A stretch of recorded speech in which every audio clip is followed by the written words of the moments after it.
श्री गणेशाय नमः। श्री हरि संक्षिप्त ब्रह्म विवर्त पुराण। विश्वकर्मा का आगमन, उनके द्वारा 5 योजन विस्तृत नूतन नगर का निर्माण, वृषभानु गोप के लिए पृथक भवन, कलावती और वृषभानु के पूर्व जन्म का चरित्र, राजा सुचंद्र की तपस्या, ब्रह्मा द्वारा वरदान, भनंदन के यहाँ कलावती का जन्म और वृषभानु के साथ उसका विवाह, विश्वकर्मा द्वारा नंद भवन का, वृंदावन के भीतर रास मंडल का तथा मधुवन के पास रत्न मंडप का निर्माण, वृंदावन नाम का कारण, राजा केदार का इतिहास, तुलसी के वृंदावन नाम का संबंध तथा राधा के 16 नामों में वृंदा नाम, राधा नाम की व्याख्या, नींद टूटने पर नूतन नगर देख ब्रजवासियों का आश्चर्य तथा उन सब का उन भवनों में प्रवेश। भगवान नारायण कहते हैं, नारद, रात में वृंदावन के भीतर सब ब्रजवासी और नंदराय जी सो गए। निंद्रा के स्वामी श्री कृष्ण भी माता यशोदा के वक्ष स्थल पर प्रगाढ़ निंद्रा के वशीभूत हो गए। रमणीय शैयाओं पर सोई हुई गोपियां भी निंद्रित हो गई। कोई शिशुओं को गोद में लेकर, कोई सखियों के पास सटकर, कोई छकड़ों पर और कोई रथों पर ही स्थित होकर निंद्रा से अचेत हो गई। पूर्ण चंद्रमा की चांदनी फैल जाने से जब वृंदावन स्वर्ग से भी अधिक मनोहर प्रतीत होने लगा, नाना प्रकार के कुसुमों का स्पर्श करके बहने वाली मंद मंद वायु से वहां सारा वन प्रांत सुवासित हो उठा तथा समस्त प्राणी निश्चेष्ट होकर सो गए। तब रात्रि कालिक पंचम मुहूर्त के बीत जाने पर शिल्पियों के गुरु के भी गुरु भगवान विश्वकर्मा वहां आए। उन्होंने दिव्य एवं महीन वस्त्र पहन रखा था। उनके गले में मनोहर रत्नमाला शोभा दे रही थी।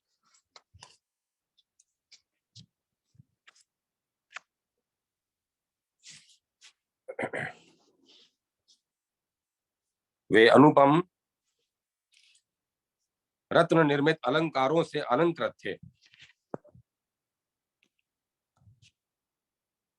उनके कानों में कांतिमान मकराकृत कुंडल झलमला रहे थे। वे ज्ञान और अवस्था में वृद्ध होने पर भी किशोर की भांति दर्शनीय थे। अत्यंत सुंदर, तेजस्वी तथा कामदेव के समान कांतिमान थे। उनके साथ विशिष्ट शिल्प कला में निपुण 3 करोड़ शिल्पी थे। उन सब के हाथों में मणि रत्न, हेम रत्न और लोह निर्मित अस्त्र थे। कुबेर वन के किंकर यक्ष समुदाय भी वहां आ पहुंचे। वे स्फटिक मणि तथा रत्नमय अलंकारों से विभूषित थे। किन्हीं किन्हीं के कंधे बहुत बड़े थे, किन्हीं के हाथों में पद्मराग मणि के ढेर थे, तो किन्हीं के हाथों में इंद्रनील मणि के। कुछ यक्षों ने अपने हाथों में संयमतक मणि ले रखी थी और कुछ यक्षों ने चंद्रकांत मणि। अन्य बहुत से यक्षों के हाथों में सूर्यकांत मणि और प्रभाकर मणि से के ढेर प्रकाशित हो रहे थे। किन्हीं के हाथों में फरसे थे और किन्हीं के लोहसार, कोई कोई गंधसार तथा श्रेष्ठ मणि लेकर आए थे। किन्हीं के हाथ में चवर थे और कुछ लोग दर्पण, स्वर्ण पात्र और स्वर्ण कलश आदि के बोझ लेकर आए थे। विश्वकर्मा ने वह अत्यंत मनोहर सामग्री देखकर सुंदर नेत्रों वाले श्री कृष्ण का ध्यान करके वहां नगर निर्माण का कार्य आरंभ किया। भारतवर्ष का वह श्रेष्ठ और सुंदर नगर 5 योजन विस्तृत था। तीर्थों का सारभूत वह पुण्य क्षेत्र श्री हरि को अत्यंत प्रिय है। जो वहां मुमुक्षु होकर निवास करते हैं, उन्हें वह परम निर्वाण की प्राप्ति कराने वाला है।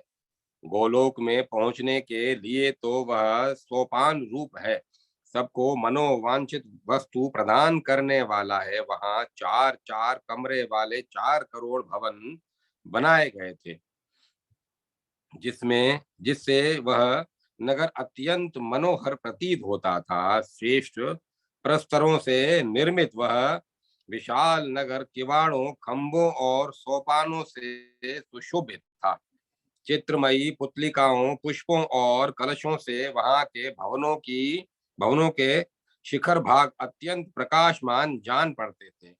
पर्वतीय प्रस्तर खंडों से निर्मित वेदिकाएं और प्रगाढ़ प्रांगण उस नगर के भवनों की शोभा बढ़ा रहे थे। प्रस्तर खंडों के परकोटों से सारा नगर घिरा हुआ था। विश्वकर्मा ने खेल खेल में ही सारे नगर की रचना कर डाली।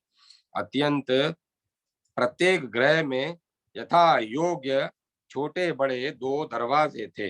हर्ष और उल्लास से भरे हुए देव शिल्पी ने स्फटिक जैसी मणियों से उस नगर के भवनों का निर्माण किया था। गंधसार निर्मित सोपानों, शंकु रचित खंभों, लोहसार की बनी हुई किवाड़ों, चांदी के समुज्वल कलशों तथा वज्रसार निर्मित प्रकारों से उस नगर की अपूर्व शोभा हो रही थी। उसमें गोपों के लिए यथा स्थान और यथा योग्य निवास स्थान बनाकर विश्वकर्मा ने वृषभानु गोप के लिए पुनः रमणीय भवन का निर्माण आरंभ किया। उसके चारों ओर परकोटे और खाइयां बनी थी। चारों दिशाओं में 4 दरवाजे थे। 4-4 कमरों से युक्त 20 भव्य भवन बनाए गए थे। उस संपूर्ण भवन का निर्माण महामूल्य मणियों से किया गया था। रत्नसार रचित सुरमय तुलिकाओं, स्वर्णाकार मणियों द्वारा निर्मित अत्यंत सुंदर सोपानों, लोहसार की बनी हुई किवाड़ों तथा कृत्रिम चित्रों से वृषभानु भवन की बड़ी शोभा हो रही थी। वहां का प्रत्येक सुरमय मंदिर सोने के कलशों से देदीप्यमान देदीप्यमान था। उस आश्रम के एक अत्यंत मनोहर निर्जन प्रदेश में, जो मनोहर चंपा वृक्षों के उद्यान के भीतर था, पति सहित कलावती के उपभोग के लिए विश्वकर्मा ने कौतूहलवश एक ऐसी अट्टालिका बनाई थी जिसका निर्माण विशिष्ट श्रेणी की श्रेष्ठ मणियों द्वारा हुआ था। उसमें इंद्रनील मणि के बने हुए 9 सोपान थे। गंधसार निर्मित खंभों और कपाटों से वह अत्यंत ऊंचा मनोहर भवन सब ओर से विलक्षण था। नारद जी ने पूछा, भगवान, मनोहर रूप वाली कलावती कौन थी और किसकी पत्नी थी? जिसके लिए देव शिल्पी ने अति यत्न पूर्वक सुरमय ग्रह का निर्माण किया। भगवान नारायण ने कहा, सुंदरी कलावती कमला के अंश से प्रकट हुई पितरों की मानसी कन्या है और वृषभानु की पतिव्रता पत्नी है। उसी की पुत्री राधा हुई, जो श्री कृष्ण को प्राणों से भी बढ़कर प्रिय है। वे श्री कृष्ण के आधे अंश से प्रकट हुई हैं, इसीलिए उन्हीं के समान तेजस्विनी हैं। उनके चरण कमलों की रज के स्पर्श से वसुंधरा पवित्र हो गई है। सभी संत महात्मा सदा ही श्री राधा के प्रति अविचल भक्ति की कामना करते हैं। नारद जी ने पूछा, मुने, ब्रज में रहने वाले एक मानव ने कैसे, किस पुण्य से और किस प्रकार पितरों की परम दुर्लभ मानसी कन्या को पत्नी रूप में प्राप्त किया? ब्रज के मोहन अधिपति वृषभानु ब्रज के महान अधिपति वृषभानु पूर्व जन्म में कौन थे, किसके पुत्र थे और किस तपस्या से राधा उनकी कन्या हुई? सुत जी कहते हैं, नारद जी की यह बात सुनकर ज्ञानी शिरोमणि महर्षि नारायण हंसे और प्रसन्नता पूर्वक उस प्राचीन इतिहास को बताने लगे। भगवान नारायण बोले, नारद, पूर्व काल में पितरों के मानस से 3 कन्याएं प्रकट हुई, कलावती, रत्नमाला और मेनका। ये तीनों ही अत्यंत दुर्लभ थी। इनमें से रत्नमाला ने कामना पूर्वक राजा जनक को पति रूप में वरण किया और मेनका ने श्री हरि के अंशभूत गिरिराज हिमालय को अपना पति बनाया।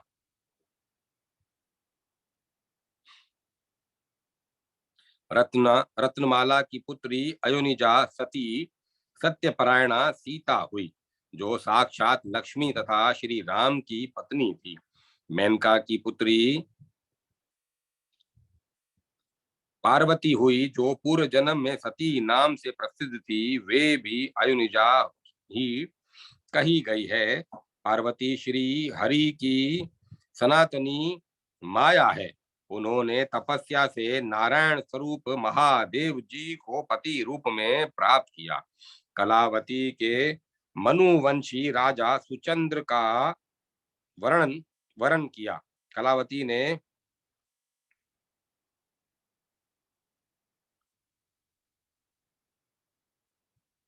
मनुवंशी राजा सुचंद्र का वर्ण किया। वे राजा साक्षात श्री हरि के अंश थे। उन्होंने कलावती को पाकर अपने को गुणवानों में श्रेष्ठ और अत्यंत सुंदर माना।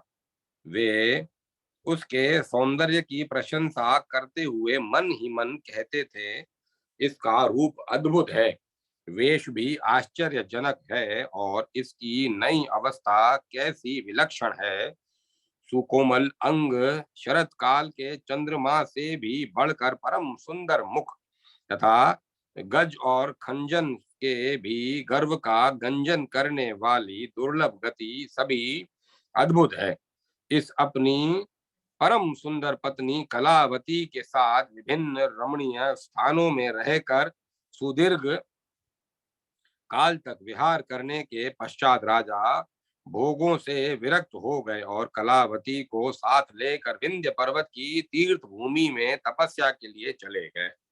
भारत में अत्यंत प्रशंसा के योग्य वह उत्तम स्थान पुला आश्रम के नाम से प्रसिद्ध है। वहां राजा ने मोक्ष की इच्छा मन में लेकर सहस्त्र दिव्य वर्षों तक तप किया। उनके मन में कोई लौकिक कामना नहीं थी। वे आहार छोड़ देने के कारण कृशोधर हो गए। श्री कृष्ण के चरण कमलों का ध्यान करते करते मुनि श्रेष्ठ सुचंद्र को मूर्छा आ गई। उनके शरीर पर जो बांबी छा गई थी, उसे उनकी साध्वी पत्नी ने दूर किया। अति को निश्चेष्ट, प्राण शून्य, मांस और रक्त से रहित तथा अस्थि चर्माविष्ट मात्र देख उस निर्जन वन में कलावती शोकातुर हो उच्च स्वर से रोने लगी। मूर्छित पति को वक्ष स्थल से लगाकर वह महादीना पतिव्रता हे नाथ हा नाथ का उच्चारण करती हुई विलाप करने लगी। राजा आहार छोड़ देने के कारण सूख गए थे। उनके शरीर की नस नाड़ियां दिखाई देती थी। यह देख और कलावती का विलाप सुनकर कृपा निधान कमल जन्मा जगत सृष्टा ब्रह्मा जी कृपा पूर्वक वहां प्रकट हो गए।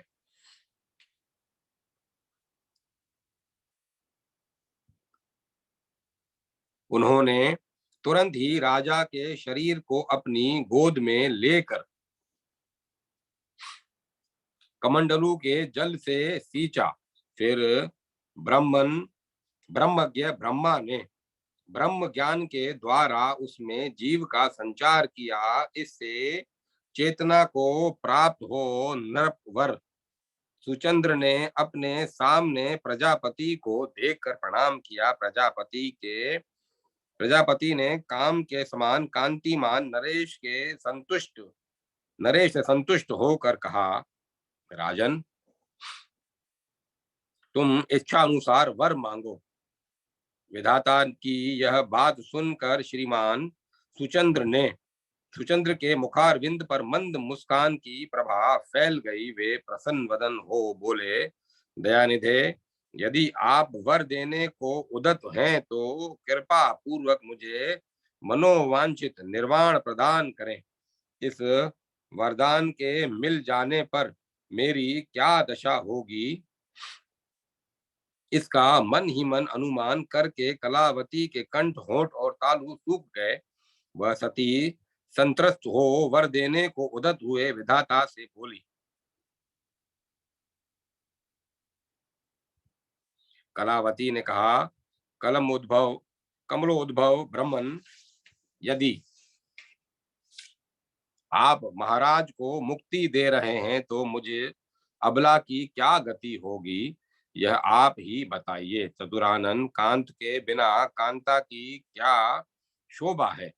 श्रुति में सुना गया है कि पतिव्रता नारी के लिए पति ही व्रत है, पति ही गुरु, इष्ट देव, तपस्या और धर्म है। ब्राह्मण, सभी स्त्रियों के लिए पति से बढ़कर परम प्रिय बंधु कोई नहीं है। पति सेवा परम दुर्लभ है, वह सब धर्मों से बढ़कर है। पति सेवा से दूर रहने वाली स्त्री का सारा शुभ कर्म निष्फल होता है। व्रत, दान, तप, पूजन, जप, होम, संपूर्ण तीर्थों में स्नान, पृथ्वी की परिक्रमा, समस्त यज्ञों की दीक्षा, बड़े बड़े दान, सब वेदों का पाठ, सब प्रकार की तपस्या, वेदज्ञ ब्राह्मणों को भोजन दान तथा देवाराधना, ये सब मिलकर पति सेवा की 16वीं कला के बराबर भी नहीं है। जो स्त्रियां पति की सेवा नहीं करती और पति से कटु वचन बोलती हैं, वे चंद्रमा और सूर्य की सत्ता पर्यंत काल सूत्र नरक में गिरकर यातना भोगती हैं। वहां सर्पों के बराबर बड़े बड़े कीड़े दिन रात उन्हें डसते रहते हैं और सदा विपरीत एवं भयंकर शब्द किया करते हैं। उस नरक में स्त्रियों को मल मूत्र तथा कफ का भोजन करना पड़ता है। यमराज के दूत उनके मुख में जलती लुहाटी डालते हैं। नरक का भोग पूरा करके वे नारियां क्रमी योनि में जन्म लेती हैं और 100 जन्मों तक रक्त मांस तथा विष्ठा खाती हैं। वेद वाक्यों में यह निश्चित सिद्धांत बताया गया है, मैं अबला हूँ। विद्वानों के मुख से सुनकर उपरयुक्त बातों को कुछ कुछ जानती हूँ। आप तो वेदों का भी प्राकट्य करने वाले हैं, प्रभु हैं। विद्वानों, योगियों, ज्ञानियों तथा गुरु के भी गुरु हैं। अच्युत, आप सर्वज्ञ हैं, मैं आपको क्या समझा सकूंगी। ये मेरे पति मुझे प्राणों से भी बढ़कर प्रिय हैं। यदि उन्हें मुक्ति प्राप्त हो गई तो मेरा रक्षक कौन रहेगा, मेरे धन और यौवन की रक्षा कौन करेगा। कुमारावस्था में नारी की रक्षा पिता करता है, फिर वह कन्या का सुपात्र को दान देकर कृत्य हो जाता है। तब से पति ही नारी की रक्षा करता है। पति के अभाव में उसका पुत्र रक्षक होता है। इस प्रकार 3 अवस्थाओं में नारी के 3 रक्षक माने गए हैं। जो स्त्रियां स्वतंत्र हैं वे नष्ट मानी गई हैं। उनका सभी धर्मों से बहिष्कार किया गया है। वे नीच कुल में उत्पन्न कुल्टा और दृष्ट हृदया कही गई है। ब्राह्मण, उनके 100 जन्मों का पुण्य नष्ट हो जाता है। पतिव्रता का अपने पति के प्रति सर्वदा समान स्नेह होता है। दूध पीते बच्चे पर माताओं का अधिक स्नेह देखा जाता है, परंतु वह पतिव्रता के पति विषयक स्नेह की 16वीं कला के बराबर भी नहीं है। पति से बढ़कर कोई बंधु, प्रिय, देवता और तथा गुरु नहीं है। स्त्रियों के लिए पति से बढ़कर धर्म, धन, दान, प्राण तथा दूसरा कोई पुरुष नहीं है। जैसे वैष्णवों का मन श्री कृष्ण चरणाविंद में ही निमग्न रहता है, स्त्रियों का चित्त अपने प्रियतम पति में ही संलग्न रहता है। ब्राह्मण, पति के बिना पति व्रता स्त्री एक क्षण भी जीवित नहीं रह सकती। पति के बिना साध्वी स्त्रियों के लिए रमण ही पति के बिना साध्वी स्त्रियों के लिए मरण ही जीवन है और जीवन मृत्यु से भी अधिक कष्ट देने वाला है। ब्राह्मण, यदि मेरे बिना ही आप इन्हें मुक्त कर देंगे तो प्रभु मैं आपको शाप देकर स्त्री हत्या का दारुण पाप प्रदान करूंगी। कलावती की बात सुनकर विधाता विस्मित हो मन ही मन भय मानते हुए अमृत के समान मधुर एवं हितकर वचन बोले। ब्रह्मा जी ने कहा, बेटी, मैं तुम्हारे स्वामी को तुम्हारे बिना ही मुक्ति नहीं दूंगा। पतिव्रते, तुम अपने पति के साथ कुछ वर्षों तक स्वर्ग में रहकर सुख भोगो, फिर तुम दोनों का भारतवर्ष में जन्म होगा। वहां जब साक्षात सती राधिका तुम्हारी पुत्री होंगी, तब तुम दोनों जीवन मुक्त हो जाओगे और श्री राधा के साथ ही गोलोक में पधारोगे। नृपश्रेष्ठ, तुम कुछ काल तक अपनी स्त्री के साथ स्वर्गीय सुख का उपभोग करो। यह स्त्री साध्वी एवं सतव गुण से युक्त है।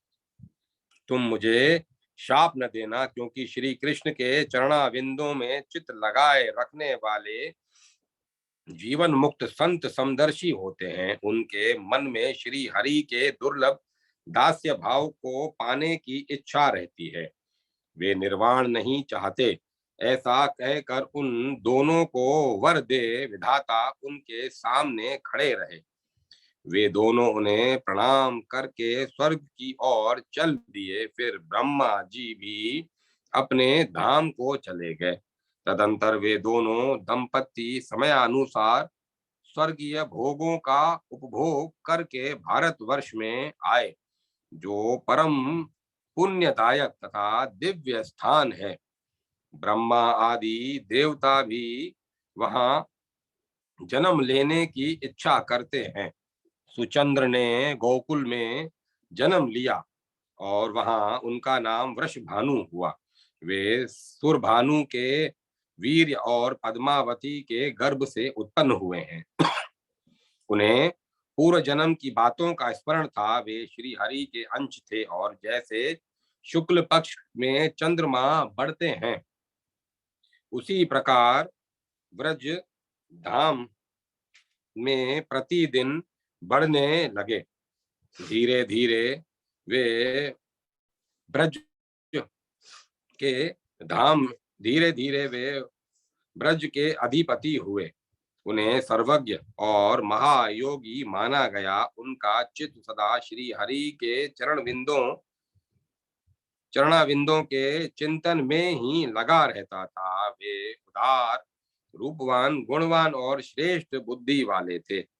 कलावती कान्य कुब्ज देश में उत्पन्न हुई। वह भी अयोनिजा पूर्व जन्म की बातों को याद रखने वाली महासाध्वी सुंदरी एवं कमला की कला थी। कान्य कुब्ज देश में महापराक्रमी नरप श्रेष्ठ भनंदन राज्य करते थे। उन्होंने यज्ञ के अंत में यज्ञ कुंड से प्रकट हुई दूध पीती नंगी बालिका के रूप में उसे पाया। वह सुंदरी बालिका उस कुंड से हंसती हुई निकली थी।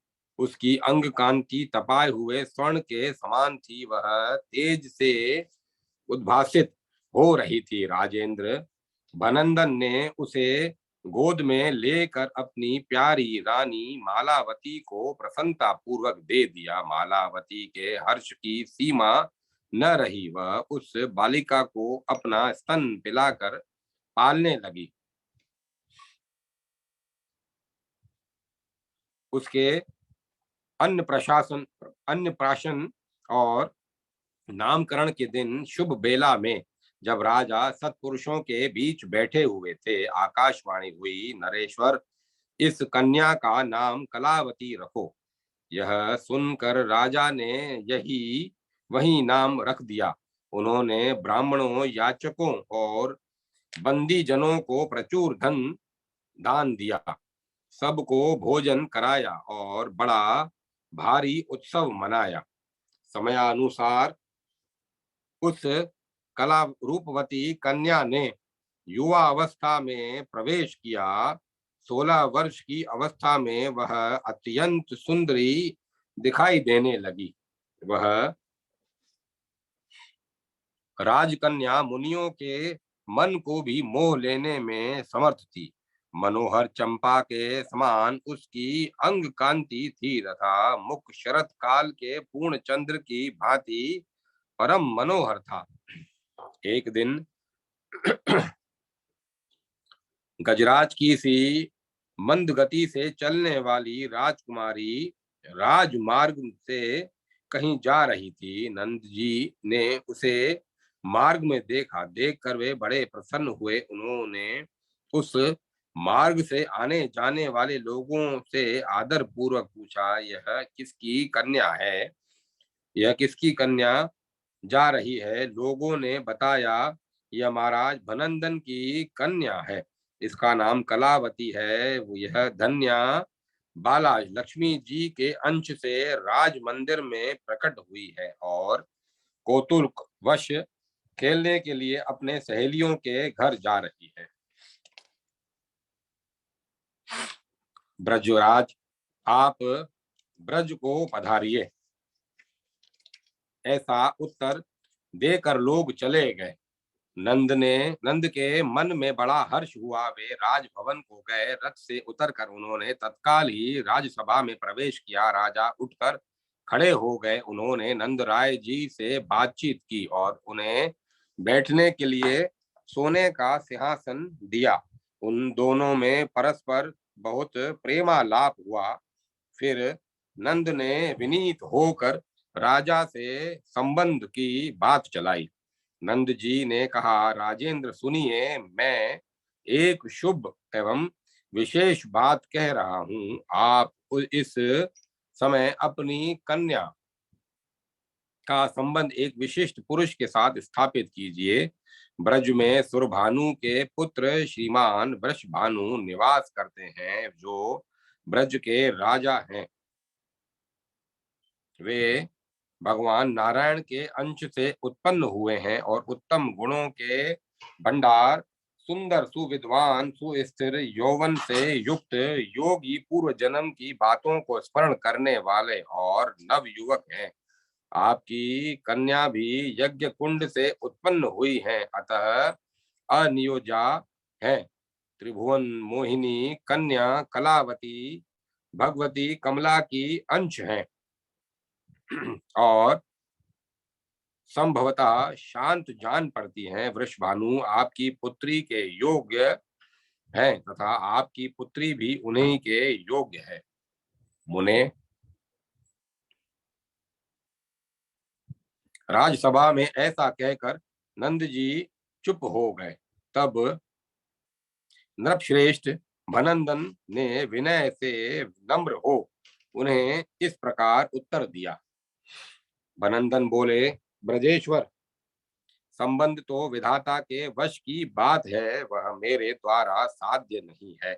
ब्रह्मा जी ही संबंध करने वाले हैं, मैं तो केवल जन्मदाता हूँ।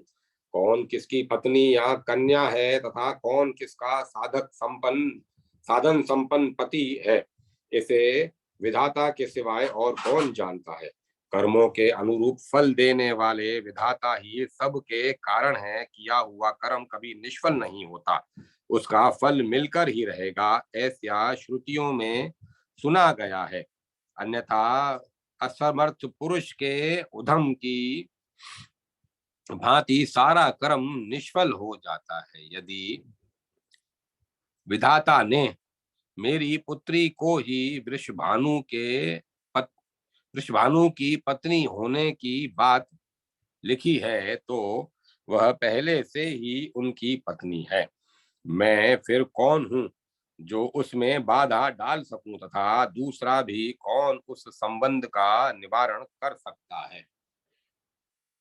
नारद, यूं कहकर राजेंद्र भनंदन ने विनय से सिर झुकाकर नंद राय जी को आदर पूर्वक मिष्ठान भोजन कराया। तत्पश्चात राजा की अनुमति ले ब्रजराज ब्रज को लौट गए।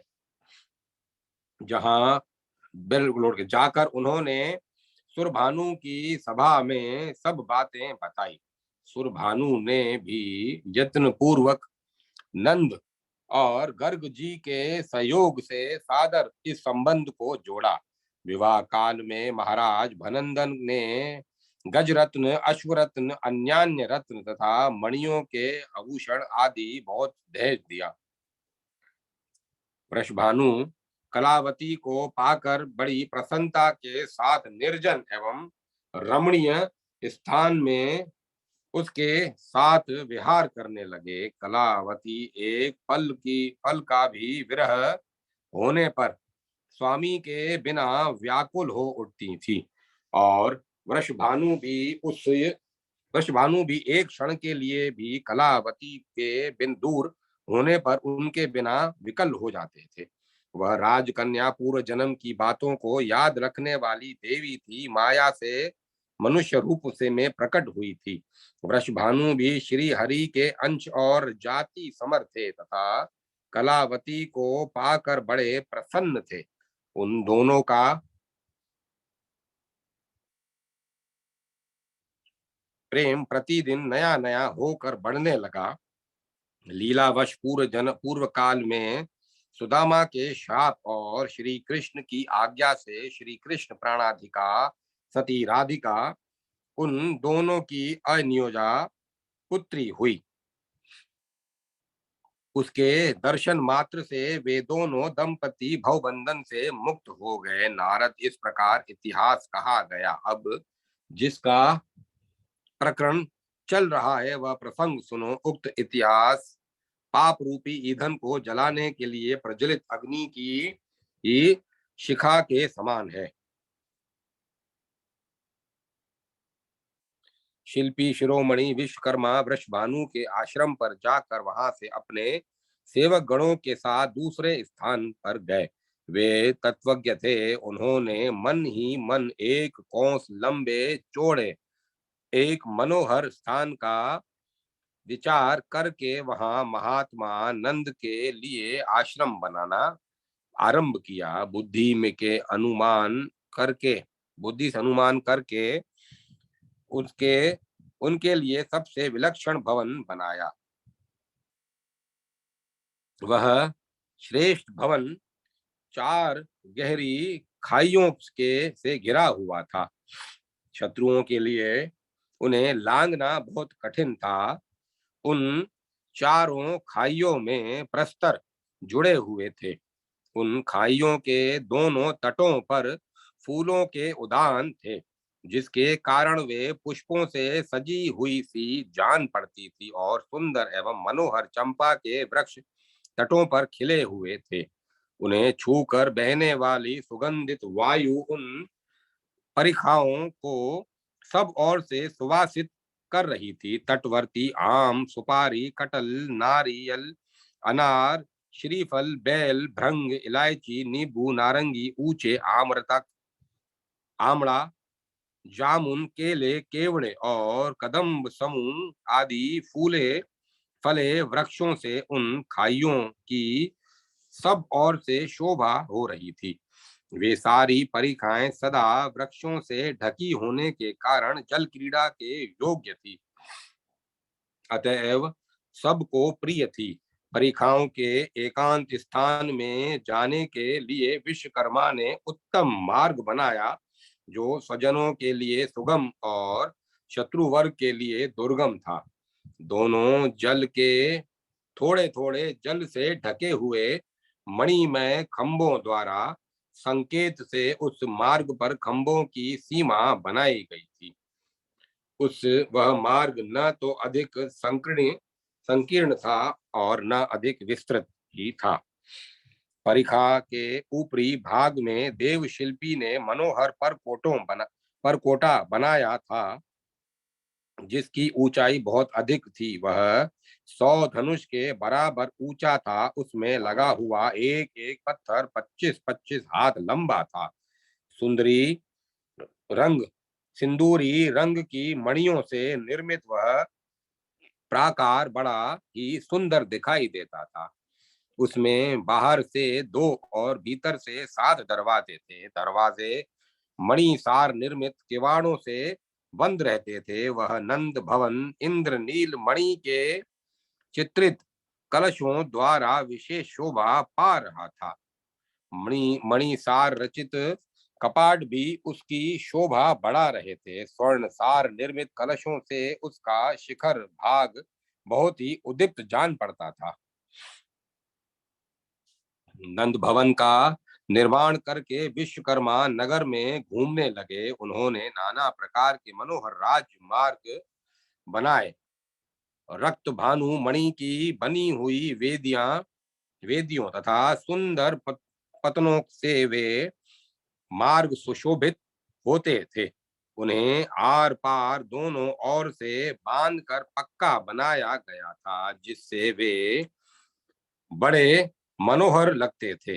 राजमार्ग के दोनों और मणि में मंडप बने हुए थे। वे वैश्यों के वाणिज्य व्यवसाय के उपयोग में आने योग्य थे।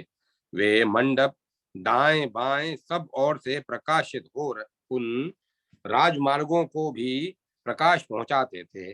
तदंतर वृंदावन में जाकर विश्वकर्मा ने सुंदर गोलाकार और मणि में परकोटों से युक्त रास मंडल का निर्माण किया, जो सब ओर से एक एक योजन विस्तृत था। उसमें स्थान स्थान पर मणि में वेदियां बनी हुई थी। मणिसार रचित 109 करोड़ मंडप उस रास मंडल की शोभा बढ़ाते थे। वे श्रृंगार के योग्य चित्रों से सुसज्जित और शैयाओं से संपन्न थे।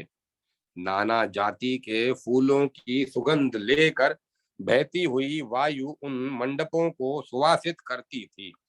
उनमें रत्न में प्रदीप जलते थे, स्वर्ण में कलश उनकी उज्जवलता बढ़ा रहे थे। पुष्पों से भरे हुए उद्यानों तथा सरोवरों से सुशोभित रास स्थल का निर्माण करके विश्वकर्मा दूसरे स्थान को गए। वे उस रमणीय वृंदावन को देखकर बहुत संतुष्ट हुए। वन के भीतर जगह जगह एकांत स्थान में मन बुद्धि से विचार और निश्चय करके उन्होंने वह 30 रमणीय और विलक्षण वनों का निर्माण किया। वे केवल श्री राधा माधव की ही क्रीड़ा के लिए बनाए गए थे।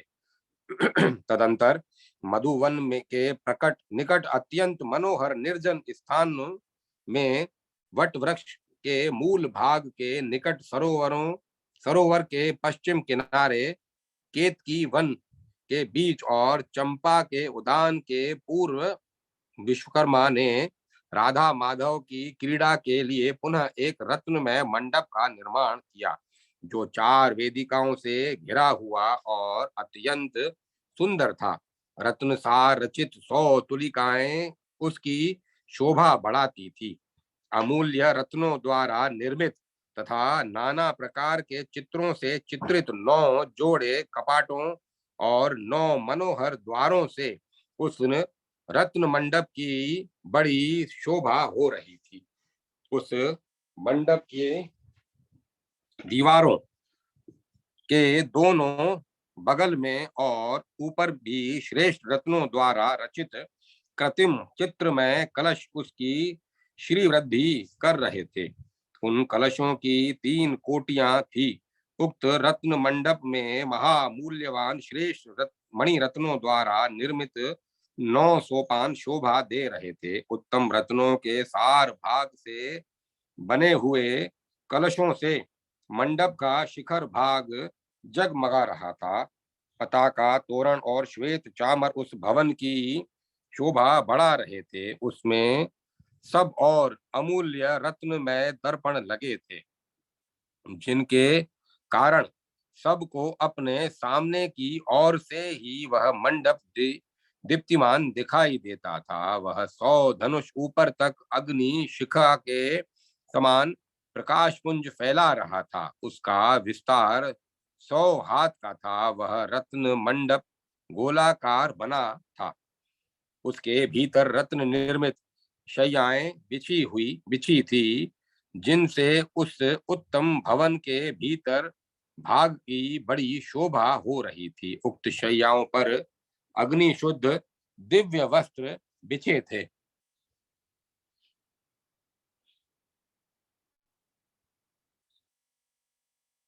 मालाओं के समूह से सुसज्जित होकर वे विचित्र शोभा धारण करते थे। पारिजात के फूलों की मालाओं के बने हुए तकिए उन पर यथास्थान रखे गए थे। चंदन, अगुरु, कस्तूरी और कुमकुम से वह सारा भवन सुवासित हो रहा था।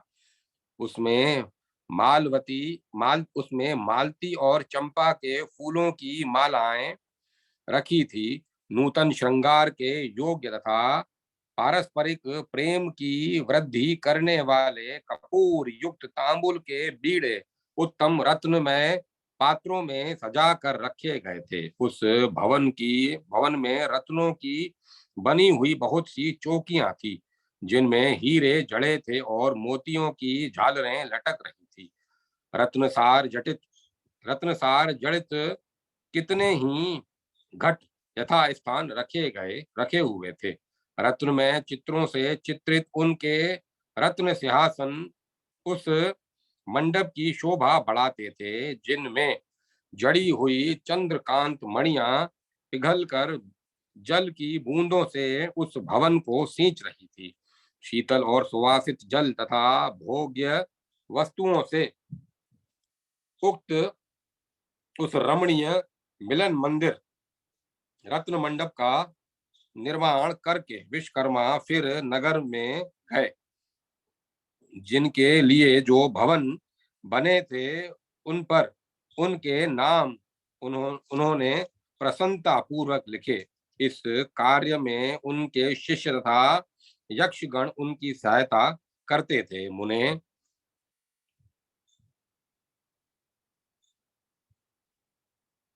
मुने निंद्रा के स्वामी श्याम सुंदर श्री कृष्ण उस समय निंद्रा के वशीभूत थे। उनको नमस्कार करके विश्वकर्मा अपने घर को चले गए। परमेश्वर श्री कृष्ण की इच्छा से ही भूतल पर ऐसा आश्चर्यमय नगर निर्मित हुआ। इस समय मैंने श्री हरि का सारा मंगलमय चरित्र कह सुनाया, जो सुखद और पापहारी है। अब तुम और क्या सुनना चाहते हो? नारद जी ने पूछा, भगवान, भारतवर्ष में इस कानन का नाम वृंदावन क्यों हुआ? इसकी व्युत्पत्ति अथवा संज्ञा क्या है? आप उत्तम तत्वज्ञ हैं, अतः इस तत्व को बताइए।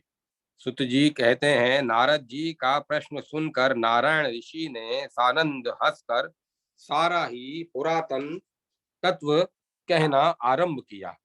भगवान नारायण बोले, नारद, पहले सतयुग की बात है। राजा केदार सातों द्वीपों के अधिपति थे। ब्राह्मण वे सदा सत्य धर्म में तत्पर रहते थे और अपनी स्त्रियों तथा पुत्र पौत्र वर्ग के साथ सानंद जीवन बिताते थे। उन धार्मिक नरेश ने समस्त प्रजाओं का पुत्रों की भांति पालन किया। 100 यज्ञों का अनुष्ठान करके ही राजा केदार ने इंद्र पद पाने की इच्छा 100 यज्ञों का अनुष्ठान करके भी राजा केदार ने इंद्र पद पाने की इच्छा नहीं की। वे नाना प्रकार के पुण्य कर्म करके भी स्वयं उनका फल नहीं चाहते थे। उनका सारा नित्य नियमित कर्म श्री कृष्ण की प्रीति के लिए ही होता था। केदार के समान राजाधिराज न तो कोई पहले हुआ है और न पुनः होगा।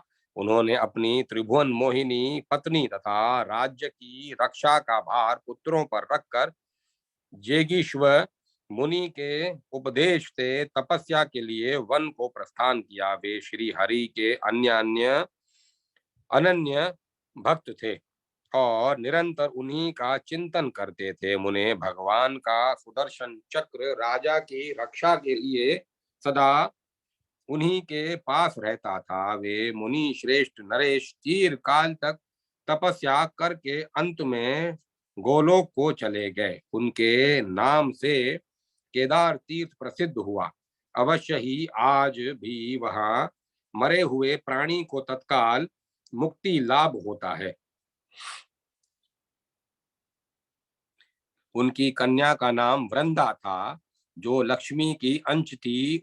उसने योग शास्त्र के में निपुण होने के कारण किसी को अपना पुरुष नहीं बनाया। दुर्वासा ने उसे परम दुर्लभ श्री हरि का मंत्र दिया। वह घर छोड़कर तपस्या के लिए वन में चली गई। उसने 60,000 वर्षों तक निर्जन वन में तपस्या की। तब उसके सामने भक्त वत्सल भगवान श्री कृष्ण प्रकट हुए। उन्होंने प्रसन्न मुख से कहा, देवी, तुम कोई वर मांगो। वह सुंदर विग्रह वाले शांत स्वरूप राधिका कांत को देखकर सहसा बोल उठी, तुम मेरे पति हो जाओ। उन्होंने तथास्तु कहा।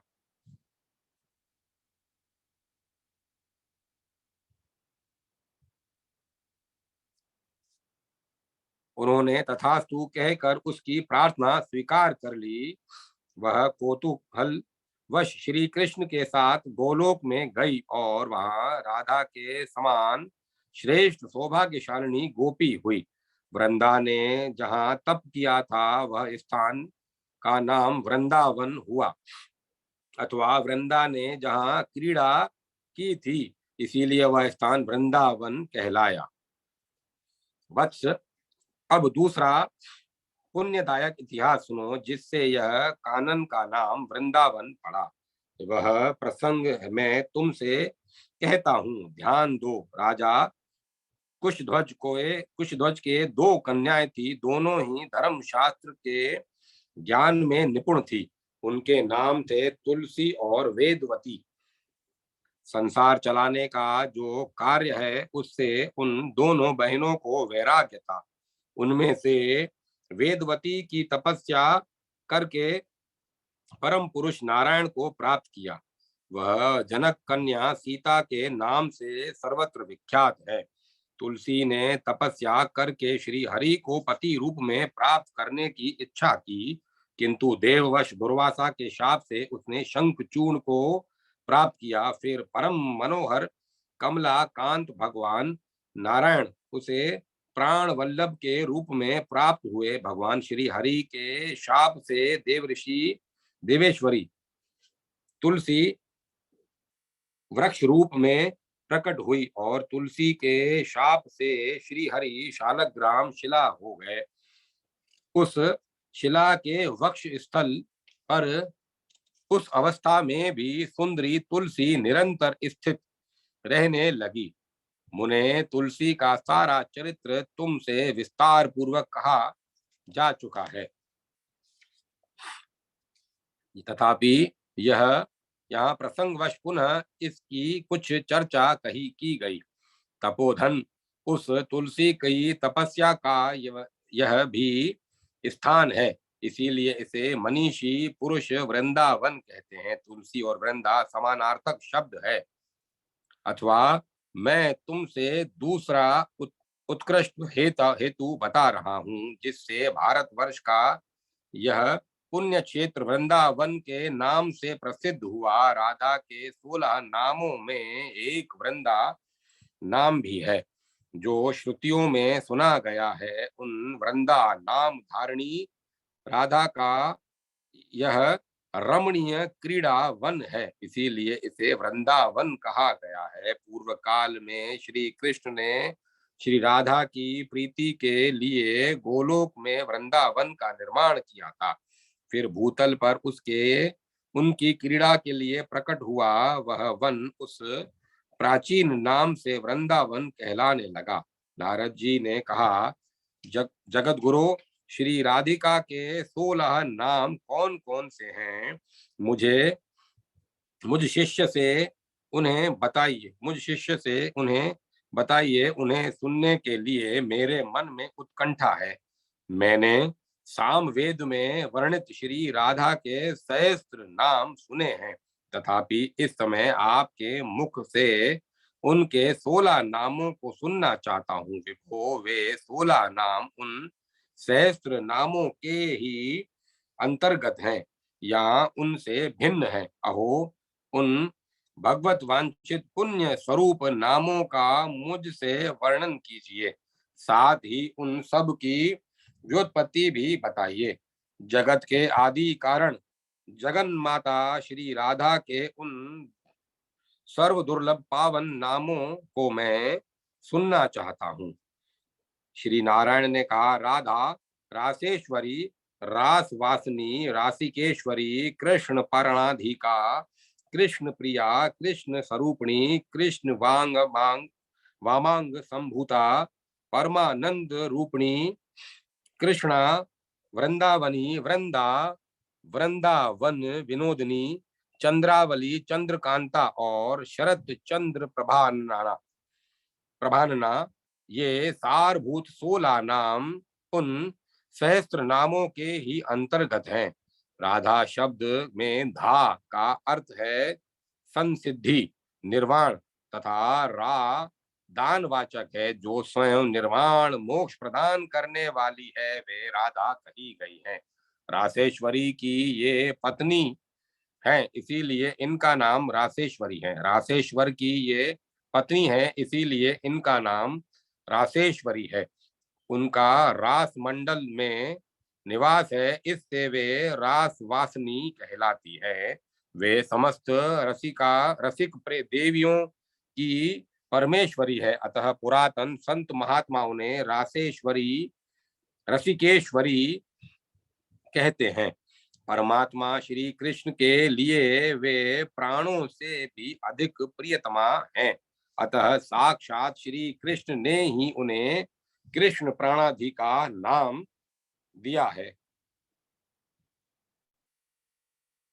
वे श्री कृष्ण की अत्यंत प्रिया कांता है, अथवा श्री कृष्ण ही सदा उनके प्रिय हैं, इसीलिए समस्त देवताओं ने उन्हें कृष्ण प्रिया कहा है। वे श्री कृष्ण रूप को लीला पूर्वक प्रकट कर निकट लाने में समर्थ हैं तथा सभी अंशों में श्री कृष्ण के सदृश हैं। अतः कृष्ण स्वरूपिणी कही गई है। परम सती श्री राधा श्री कृष्ण के आधे वाम अंग से प्रकट हुई हैं। अतः श्री कृष्ण ने स्वयं ही उन्हें कृष्ण वामांग संभुता कहा है। सती श्री राधा स्वयं परमानंद की मूर्ति मति राशि है। अतः श्रुतियों में उन्हें परमानंद रूपिणी की संज्ञा दी है। कृष्ण शब्द मोक्ष का वाचक है। ण उत्कृष्टता का बोधक है और आकार दाता के अर्थ में आता है। वे उत्कृष्ट मोक्ष की दात्री हैं, इसीलिए कृष्णा कही गई है। वृंदावन उन्हीं का है, इसीलिए वे वृंदावनी कही गई हैं। अथवा वृंदावन की आदि देवी होने के कारण उन्हें यह नाम प्राप्त हुआ है। सखियों के समुदाय को वृंद कहते हैं और आकार सत्ता का वाचक है। ये उनके समूह की समूह सखियां हैं। उन्हें उनके समूह की समूह सखियां हैं, इसीलिए वे वृंदा कही गई हैं। उन्हें सदा वृंदावन में विनोद प्राप्त होता है, अतः वेद उनको वृंदावन विनोदनी कहते हैं। वे सदा मुख चंद्र तथा नख चंद्र की अवली पंक्ति से युक्त हैं, इस कारण श्री कृष्ण ने उन्हें चंद्रावली नाम दिया है। उनकी कांति दिन रात सदा ही चंद्रमा के तुल्य बनी रहती है, अतः श्री हरि हर्षोल्लास के कारण उन्हें चंद्रकांता कहते हैं। उनके मुख पर प्रतिदिन शरत काल के चंद्रमा की सी प्रभा फैली रहती है, इसीलिए मुनि मंडली ने उन्हें शरद चंद्र प्रभानना कहा है। यह अर्थ और व्याख्याओं सहित षोडश नाम वाली कही गई हैं, जिसे नारायण ने अपने नाभि कमल पर विराजमान ब्रह्मा को दिया था। फिर ब्रह्मा जी ने पूर्व काल में मेरे पिता धर्मदेव को इन नामावली का उपदेश दिया और श्री धर्मदेव ने महातीर्थ पुष्कर में सूर्य ग्रहण के पुण्य पर्व पर देव सभा के बीच मुझे कृपा पूर्वक इन 16 नामों का उपदेश दिया था। श्री राधा के प्रभाव की प्रस्तावना होने पर बड़े प्रसन्न चित्त से उन्होंने इन नामों की व्याख्या की थी। मुने, यह राधा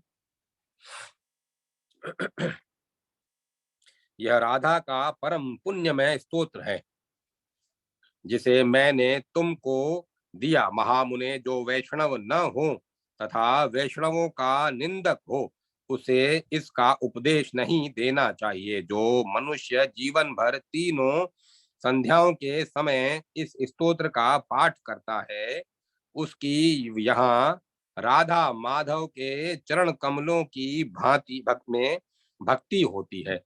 अंत में वह उन दोनों का दास्य भाव प्राप्त कर लेता है और दिव्य शरीर एवं अणिमा आदि सिद्धि को पाकर सदा उन प्रिया प्रियतम के साथ विचरता है।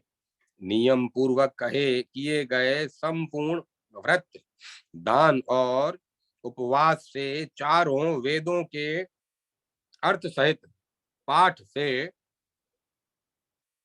समस्त यज्ञों समस्त यज्ञों और तीर्थों के विधि बोधित अनुष्ठान तथा सेवन से संपूर्ण भूमि की 7 बार की गई परिक्रमा से शरणागत की रक्षा से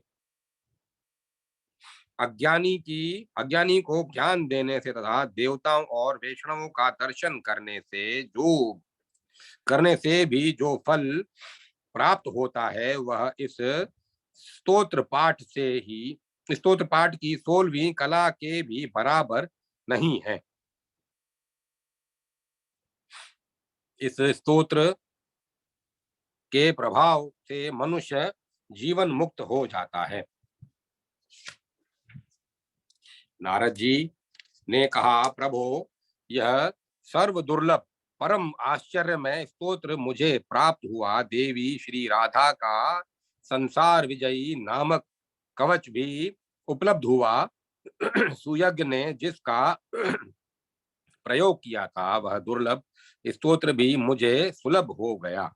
भगवान श्री कृष्ण की विचित्र कथा सुनकर आपके चरण कमलों के प्रसाद से मैंने बहुत कुछ पा लिया। अब मैं जिस रहस्य को सुनना चाहता हूँ उसका वर्णन कीजिए। मुने, वृंदावन में प्रातः काल उस अद्भुत नगर को देखकर गोपों ने क्या कहा? श्री भगवान श्री नारायण बोले, नारद, जब वहां रात बीत गई, विश्वकर्मा चले गए और अरुणोदय की बेला आई, तब सब लोग जाग उठे। उठते ही सब ने विलक्षण उस नगर को देख ब्रजवासी आपस में कहने लगे, यह क्या आश्चर्य है, यह क्या आश्चर्य है। किन्हीं गोपों ने कुछ अन्य गोपों से कहा, यह कैसे संभव हुआ, न जाने भूतल पर किस रूप से कौन प्रकट हो सकता है।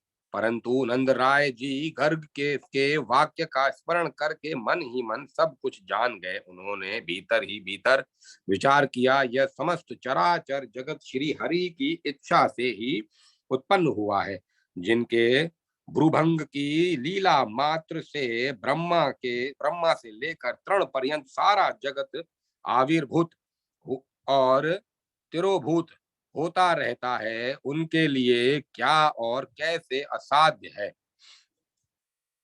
अहो, जिनके रोमकूपों में ही सारे ब्रह्मांड स्थित हैं, उन परमेश्वर महाविष्णु श्री हरि के लिए क्या असाध्य हो सकता है। ब्रह्मा, शेषनाग, शिव और धर्म जिनके चरणाविंदों का दर्शन करते रहते हैं, उन माया मानव रूपधारी परमेश्वर के लिए कौन सा ऐसा कार्य है जो असाध्य है। नंद जी ने उस नगर में घूम घूम कर एक एक घर को देख देख कर और वहां लिखे हुए नामों को पढ़कर सबके लिए घरों का वितरण किया। नंद और वृषभानु ने शुभ मुहूर्त देकर प्रवेश कालिक मंगल कृत्य का संपादन करके अपने सेवक गणों के साथ अपने अपने आश्रम में प्रवेश किया। वृंदावन में रहकर उन सब के मुख और नेत्र प्रसन्नता से खिल उठे। उन सब गोपों ने बड़े आनंद के साथ अपने अपने उत्तम आश्रम में पदार्पण किया। अपने अपने मनोहर स्थान पर सब गोपों को बड़ा आनंद मिला। वहां के बालक और बालिकाएं हर्षपूर्वक खेलने कूदने लगी। श्री कृष्ण और बलदेव जी भी कौतूहलवश गोप शिशुओं के साथ वहां प्रत्येक मनोहर स्थान पर बालोचित क्रीड़ा करने लगे। नारद, इस प्रकार मैंने नगर निर्माण का सारा वृतांत कह सुनाया।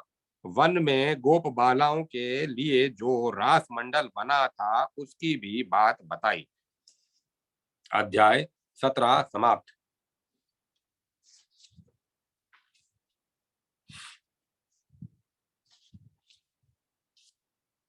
अब मैं कथा को विराम देता हूँ।